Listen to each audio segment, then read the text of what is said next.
দেখে বেশ ভালোই লাগছে। ওরা নিজের মতো খেলা করছে। আজকে মাঠে লোকজন কম, আর এই কারণেই মূলত আমি মাঠে এসেছি, যাতে ওদের এই সুন্দর দৃশ্যগুলো দেখতে পারি।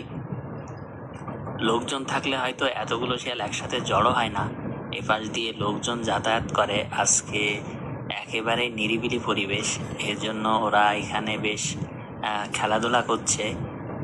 আর এ পাশটাতে দেখুন, ওদের এলাকায় অন্য একটা শিয়াল চলে এসেছে, আর তাকে কি অবস্থা করছে দেখুন। ওই শিয়ালটা ওদের এলাকা থেকে যতক্ষণ না যাবে ততক্ষণ ওরা শুনবে না। ওই দুইটা শিয়াল মিলে ওকে ভয় দেখাচ্ছে যাতে ওদের এলাকা ছেড়ে চলে যায়।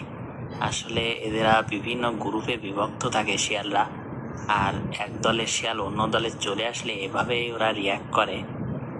এই শিয়ালগুলো আমার যে খুব কাছে আছে এটা দেখানোর জন্য আমি একটু মোবাইলে ভিডিও করেছি।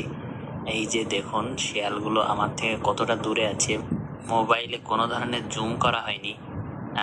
আর এই শিয়ালগুলো আসলে মানুষের কোনো ক্ষতি করে না। এই এলাকার মানুষ ও শিয়ালগুলো একসাথেই থাকে সব সময় এখানে, কিন্তু কখনো কেউ কারোর ক্ষতি করে না। আর এই মেঠো রাস্তার ধারে দেখুন ওরা ঘুরছে ফিরছে আর খেলাধুলা করছে। সন্ধ্যার পরে ওরা খাবারের সন্ধানে বের হবে, বিভিন্ন দলে দলে বিভিন্ন জায়গায় যাবে ওরা খাবার খুঁজতে। রাতে এরা মূলত ব্যাঙ ইঁদুর এসব শিকার করে খায়।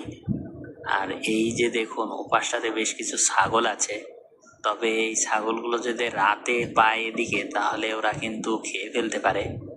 শিয়াল নিরীহ হলেও ওরা কিন্তু বন্য পশু, আর ওরা একা পেলে কিন্তু আক্রমণ করতে পারে।